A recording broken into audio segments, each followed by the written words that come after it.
करके कहते हैं ये तो ओबीसी आरक्षण से आया, इसका कोई मेरिट नहीं है, ये बोला जाता है। जेएनयू के प्रेसिडेंट को ये बात बोली जाती है।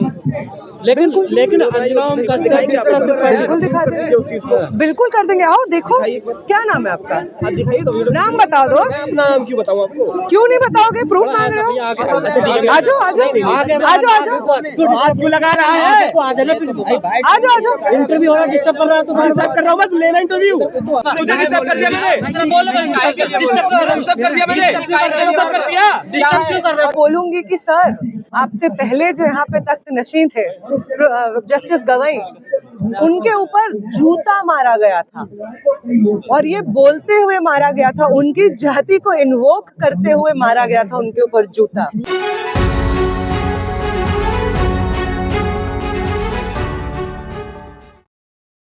उनका शिक्षा पब्लिक इंस्टीट्यूशंस में भागीदारी बढ़ाने के लिए अफर्मेटिव एक्शन पॉलिसीज आए, anti cast anti discrimination policies आए।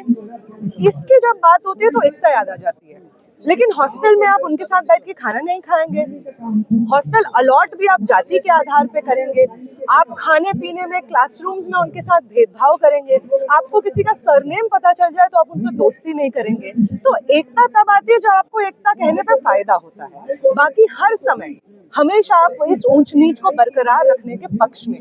इसीलिए जब आपके मुंह से एकता निकल रहा है तो आप एक्चुअली एकता नहीं कह रहे हैं, आप कह रहे हैं कि वो ऊंच नीच जो ये आंकड़े खुले तौर पे दर्शाती है, वही ऊंच नीच को मेंटेन करने के लिए हम यहाँ पे प्रोटेस्ट कर रहे हैं और ये रेगुलेशंस वापस हो, इसकी मांग। सीजीआई साहब ने कहीं ना कहीं ये बताने की कोशिश की कि देखिए देश में जो है सब इक्वल हो गए हैं, गरीबी अमीरी मिट गई है, जातिवाद खत्म हो गया है, इंटरकास्ट मैरिज की दुहाई देने लगे कि आजकल तो इंटरकास्ट मैरिज हो रही है और कॉलेज विद्यालय में कैसे भेदभाव हो सकता है? नहीं हो सकता।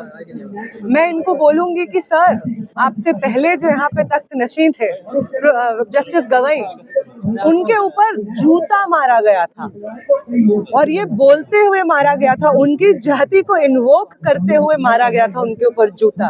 तो आपके प्रेडिसेसर के ऊपर जब जूता मारा जाता है क्योंकि वो दलित है, तो आपको शर्म आनी चाहिए कि आप इस तरह से बोलते हैं कि जातिगत भेदभाव खत्म हो गया है। आप ही वो जस्टिस है सर जिन्होंने रोहित वेमुला और पायल तडवी की मांग जो PIL फाइल करती हैं, उसके रिस्पांस में यूजीसी को डायरेक्ट किया था कि अरे कास्ट बेस्ड डिस्क्रिमिनेशन को एड्रेस करने के लिए आप रेगुलेशंस बनाइए।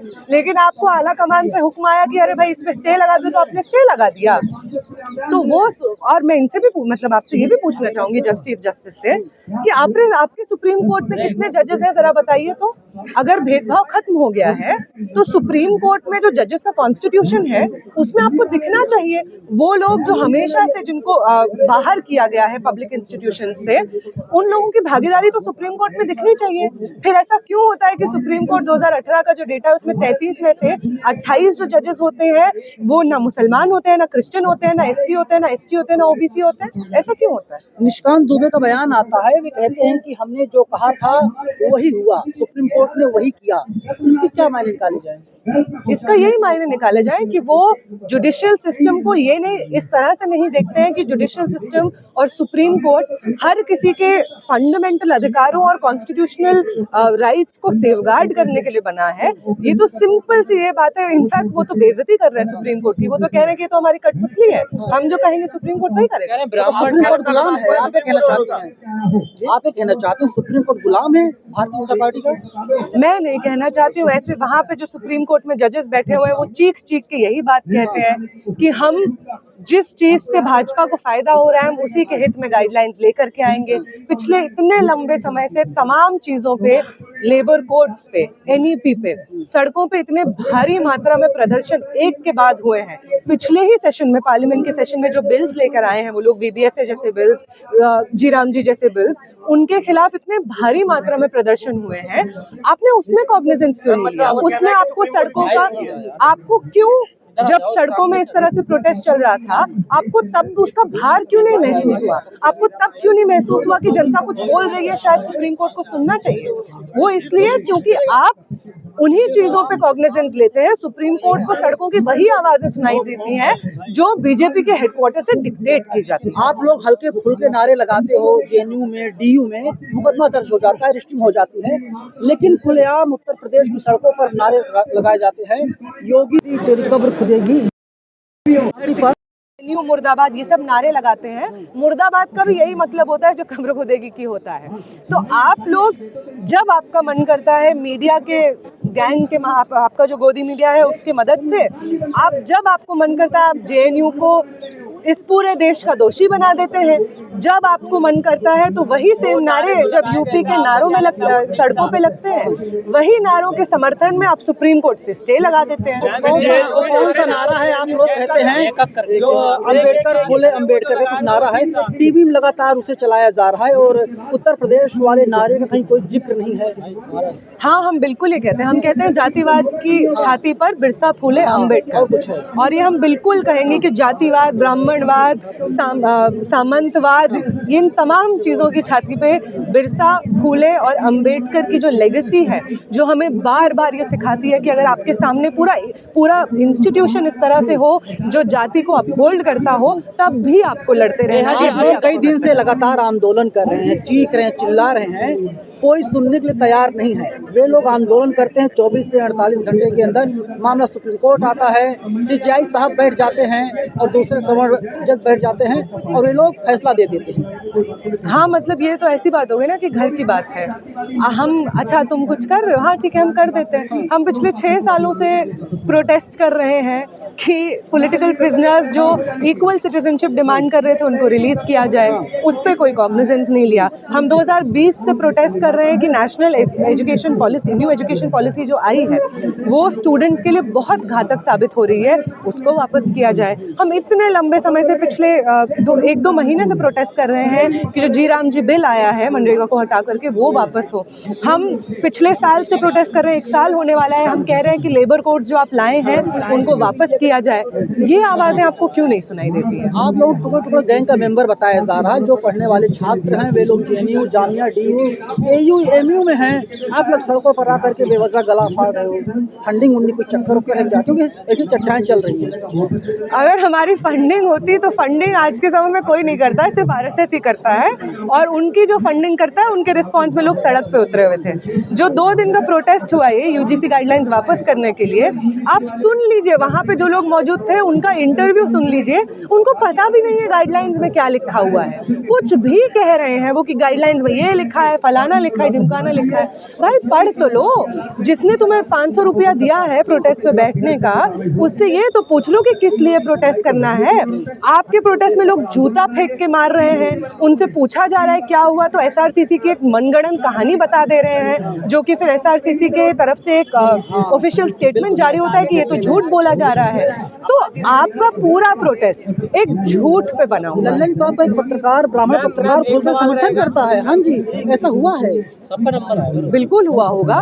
तो कोई किसी बिना फैक्ट चेक किए अपना बहुत तूल दे रहा है, मैं कहना चाहती हूँ। बिल्कुल, तमाम मीडिया के वो चैनल्स जिनका एक काम होता था कि समाज में सच को दिखाया जाए, सच बताया जाए, लोगों की बात पहुंचाई जाए सरकार तक, चुने हुए प्रतिनिधियों तक, वो इस वक्त उल्टा कर रहे हैं। वो सरकार के चुने हुए प्रतिनिधियों की बात जनता के बीच में विष की तरह घोल रहे हैं। लेकिन नेहा जी अभी तक ये कहा जा रहा था कि हिंदू खतरे में है, अचानक से यूजीसी की गाइडलाइन आई, समझ खतरे में आ गए देश के। बिल्कुल, ये भी हिंदू एकता भी तो ऐसे ही जब भी बात आती है जाति की तो हिंदुओं को अपनी एकता याद आ जाती है। अंबेडकर भी यही कहते थे कि हिंदू सिर्फ एक चीज पे एक होते हैं, और वो आता है जब मुसलमानों के खिलाफ बात करनी होती है तब हिंदू एक होते हैं। हिंदू एक कभी नहीं रहे हैं। गधों को घोड़ा बनाओगे क्या? इस तरह की बात, बिल्कुल ये बात बोली जा रही है कि गधे को घोड़ा बनाओगे। अगर आप समाज के एक सेक्शन को गधा समझते हैं तो ये इस बात का प्रूफ है कि जो प्रोटेस्ट आप कर रहे हो, वो जिस चीज़ के खिलाफ प्रोटेस्ट कर रहे हो, वो उस चीज़ का हायर एजुकेशन के इंस्टीट्यूशंस में होना कितना ज़रूरी है। जब आप ये कहते हैं कि मेरी सीट खाली है, उस दलित ने, उस आदिवासी ने, उस पिछड़े ने, उस महिला ने, जब आप ये भाषा का इस्तेमाल करते हैं तो आप इस चीज़ का प्रूफ देते हैं कि आपको लगता है कि आपका अधिकार है सब सीटों पे और बाकी लोग तो ऐसे ही आ गए हैं। आप ही के लिए पब्लिक इंस्टीट्यूशंस है, आप ही के लिए हायर एजुकेशन है, उसमें पढ़ाई भी आप ही की हो रही है, टीचर्स भी आप ही के हैं, इसलिए कोई और आता है तो आपको लगता है कि आपका हिस्सा जाए। चित्रा त्रिपाठी कह रही है कि बलिया ठाकुर ब्राह्मण जीत गए और देश को बांटने वाले हार गए, तो यहाँ जातिवाद नहीं हो रहा क्या? बिल्कुल जातिवाद हो रहा है। ये इस तरीके की तमाम प्रोटेस्ट जो इन गाइडलाइंस को रोल बैक करने के लिए हुई हैं, उन तमाम गाइडलाइंस का अगर आप नैरेटिव सुन लीजिए, उनमें लोग क्या तर्क दे रहे हैं इन गाइडलाइंस को वापस करने के लिए, अगर आप वो सुन लेंगे तो आपको प्रूफ मिल जाएगा कि इस तरह की गाइडलाइंस को और पुख्ता करके यूनिवर्सिटीज में लागू करना क्यों जरूरी है। कह रहे झूठा फंसाया जाएगा सबल लोगों से। कोई भी लॉ जब आता है वो इस चीज को रिकॉग्नाइज करके आता है कि समाज में ये हो रहा है और इसके खिलाफ कानून बनना चाहिए।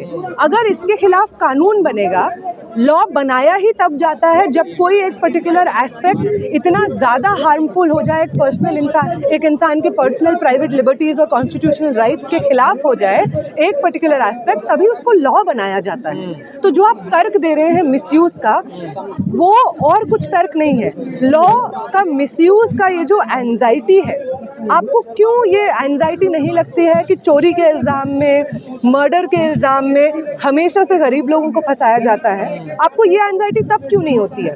तो आपको ये जो एंजाइटी इतने बड़े रूप में महसूस हो रही है जाति के सवाल पे, वो दिखाता है कि आपकी जाति के रूप में जो एंजाइटी है वो गलत कंप्लेंट्स के विरोध में नहीं हो रही है। आपको डर है कि आपका जो जनरल आचरण है, जिस तरह से आप रोजमर्रा की जिंदगी में बातचीत करते हैं, एग्जिस्ट करते हैं, आपको मालूम है कि वो कितना खराब है। आप जानते हैं कि आप जिस तरह से बात करते हैं, जैसे हायर एजुकेशन के प्रैक्टिसेस को निभाते हैं, वो कितनी अनकॉन्स्टिट्यूशनल, कितनी जातिवादी है, इसलिए आपको दिक्कत नेहा है। जी, आप तो कुछ छात्रा हैं, लगातार एक्टिव रहती हैं हर मुद्दों में, क्या आपने भी ऐसा कोई देखा भेदभाव होता हुआ? बिल्कुल खुले तौर पे हमने देखा है। आप कैसी बात कर रहे हैं? मैं जेएनयू में पढ़ती हूँ, हमारे जो यूनियन के जेएनयू के पूर्व प्रेसिडेंट थे, नीतीश नाम है उनका, उनको लोग बीच पब्लिक में एबीवीपी के 4-5 बहुत सारे लोग घेर करके कहते हैं ये तो ओबीसी आरक्षण से आया, इसका कोई मेरिट नहीं है, ये बोला जाता है। जेएनयू के प्रेसिडेंट को ये बात बोली जाती है।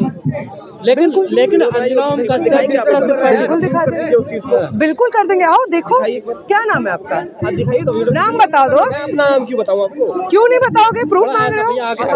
आ जाओ आ जाओ। आपको लगा रहा है? आ जाओ। इंटरव्यू हो रहा, डिस्टर्ब कर रहा है, तो मैं बात कर रहा हूँ, बस लेना इंटरव्यू। कहाँ से आया? क्या नाम बता? बिल्कुल इंटरव्यू लीजिए। ये बता दे। लड़का मीडिया बन के आके तो हमसे बोला हमें कितने पैसे मिले?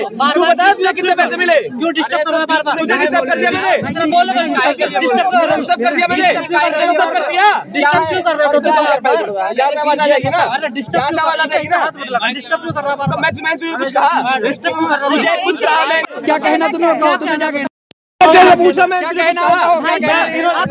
एक मिनट, मैम ने एक चीज बोली कि क्या हुआ जेएनयू में ऐसी बात हुई, तो मैंने कहा कि मैं उसको प्रूफ दिखा दीजिए कि आपने वीडियो तो बनाई होगी, ऐसा कुछ कहा। आप कैसे एक मिनट ये मेरे से कह रहा है कि डिस्टर्ब क्यों कर रहा है? क्या मैं पूछ नहीं सकता यहाँ पे आकर? प्रूफ मांगने वाले आप कौन है सर? कौन है? नॉर्मल मैं आम आदमी हूँ। तो आप भी प्रूफ मांगेंगे? क्यों मैं प्रूफ क्यों नहीं मांग सकता?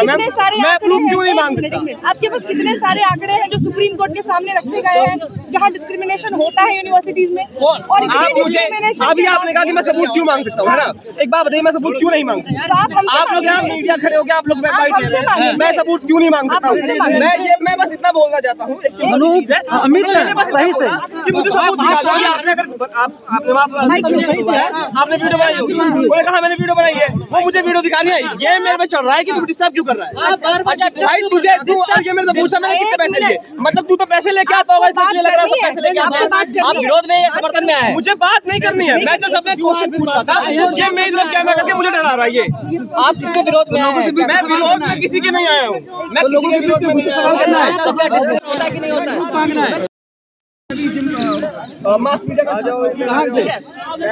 हूँ।